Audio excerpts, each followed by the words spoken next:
Greetings. I hope everybody is doing okay. Now this is Kuku Ntugenda Kulawanya for starters. Abasinga ku General Museveni yabatomeza. Era mwamuyambyeko okutambuza n'okuddusa akatiike. Ne mukamutera we yabadde asinga okukaagala kabeere. Yabawadde kye musinga okwagala okuwulira wakati ng'amaze okweggyako omusango. Ne mumuyambako okutambuza information very fast kubanga ekyo yabadde asinga okubaagalamu mukolere eddala. Mpulirizaamu mu ddakiika 2 yabadde amaze okufuna kyasinga okwagala. Yabadde amaze okweggyako omusango ng'amaze okubuulira bwe yaleetera omusango guno okubaawo n'amaliriza nga gwe akuguzizza convention ey'ekisiru n'otambuza vidiyo n'omuddusiza obubaka. Abantu bangi ne bawulira bwe yeggyeko omusango n'amaliriza ate ng'akulaze nti ayatula omusango gwamaze okweggyako. Mu bufunze yakoze ebintu bisatu. Yakoze kye bayita political scapegoating. Kitegeeza ki? Shifting blame to others for the failures you created.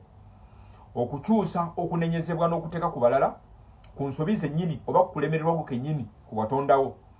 N'akola ekirala kye bayita political gaslighting. Making people doubt reality by pretending the mess wasn't yours. Oleetera abantu okubuusabuusa ebiriwo n'ebihappeninga nga weebuzabuza nti ebiriwo sigwa wabireetera okubaawo oba sigwa wabitonda.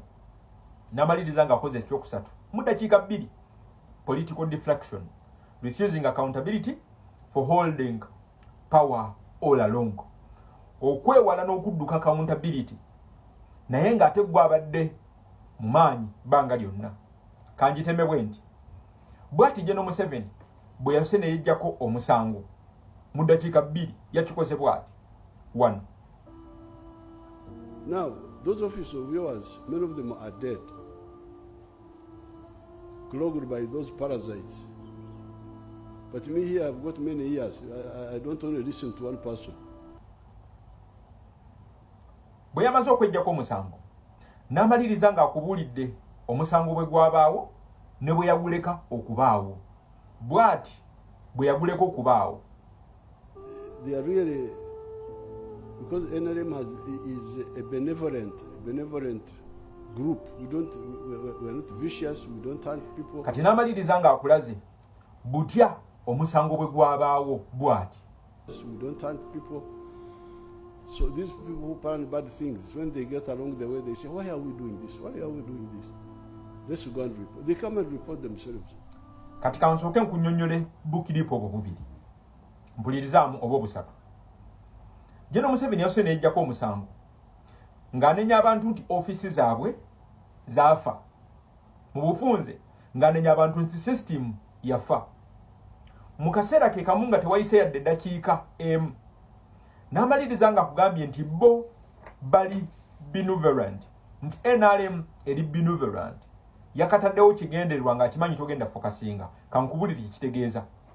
Agambo benevolent kava mu Latin roots. Bini B-E-N-E kategeeza good. Very V-E-L-L-E kategeeza to wish. Mu bufunze kategeeza to wish good. A benevolent leader is one who genuinely cares for the people and acts with kindness. Mu bufunze yakugambye nti NRM tefa ku mateeka acting with kindness. N'amaliriza ng'akulaze bwe yatta system n'akugamba nti bo baleka abantu ne bakola bye baagala mpaka abantu bwe beeroopa. Mu bufunze yasuse ne yeggyako omusango nti system yafa abakola mu offices be batta system. Naye ate mu kaseera ke kamu n'akusiigira ekifaananyi butya system bwe yagireko okufa ne system bwe yafa. Yaleka system okufa lwa nsonga bayitiriza kindness ne baleka abantu ne bakola bye baagala mu office mpaka bwe bagenda ne beeroopa. Mu bufunze aleka omuntu nabba mpaka omubbi bwako okubba n'agenda ne yeewaayo. Bwetyo system bwe yafa. N'amaliriza ng'akuguzizza confession eri fake mu kaseera ng'amaze okweggyako omusango nga gwe kyayagala omutambulize kubanga akifunamu atya. Buli bw'okimutambuliza ye bwadda mu bantu. He scapegoats mulungi nnyo mu kuscapegoatinga okushiftinga blame n'agizza ku balala n'okudeflectinga bw'otyo bwamutambuliza kaadi lwansonga ye Gen. Museveni yazze n'akugamba bw'ati. Because the system is dead.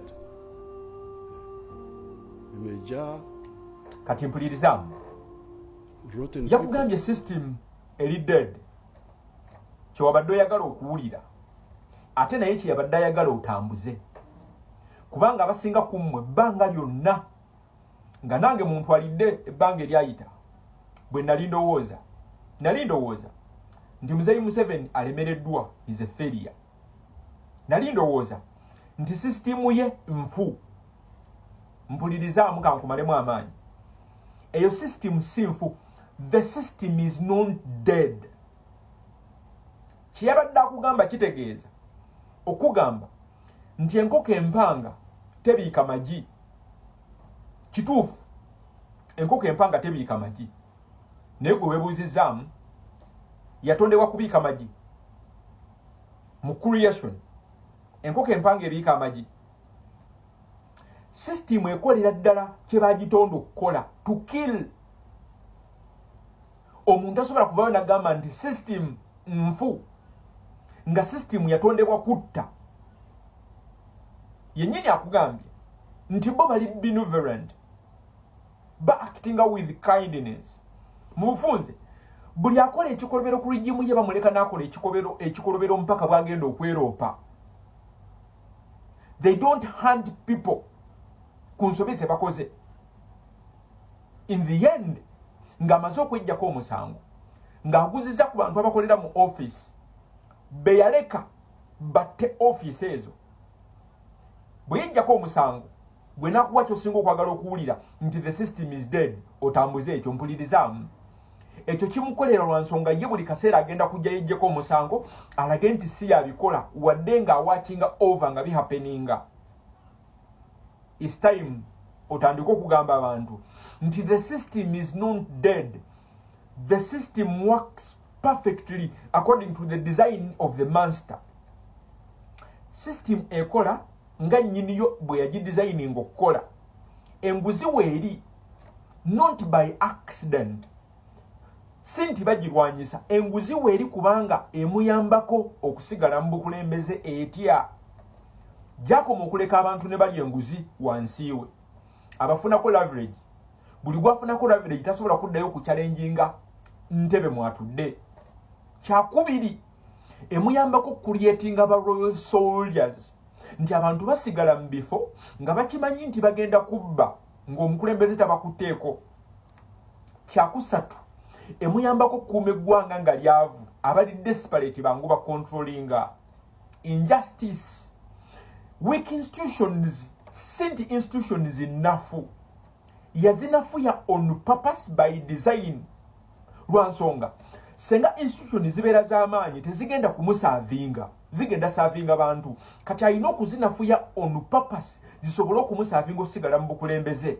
Tebaddayo kulimba nti Muzeeyi Museveni ali mu kufeiringa.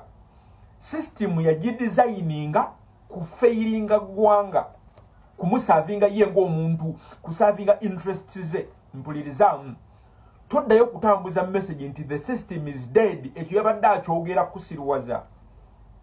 The system is not dead. The system was designed to kill.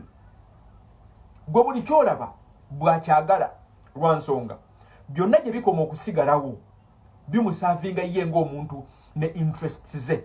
Nakugamba Muzeeyi Museveni ali completely incompetent and very weak mu nsonga eziri constructive ezizimba eggwanga. Nye nagamba ali completely strategic and competent in destructive ways mu nsonga ezizikiriza eggwanga. Lwansonga buli ekizikiriza eggwanga kimuyamba okwekuuma nga w'amaanyi wakati nga kikuuma eggwanga nga linafu nnyo. Don't you dare make that mistake again. Okugamba abantu baffe be tuli mu kuzuukusa nti system nfu. The system is not dead. The system works perfectly according to the design of its master. Ya designingibwa kutta. sinfu wolan gijeeyo wamma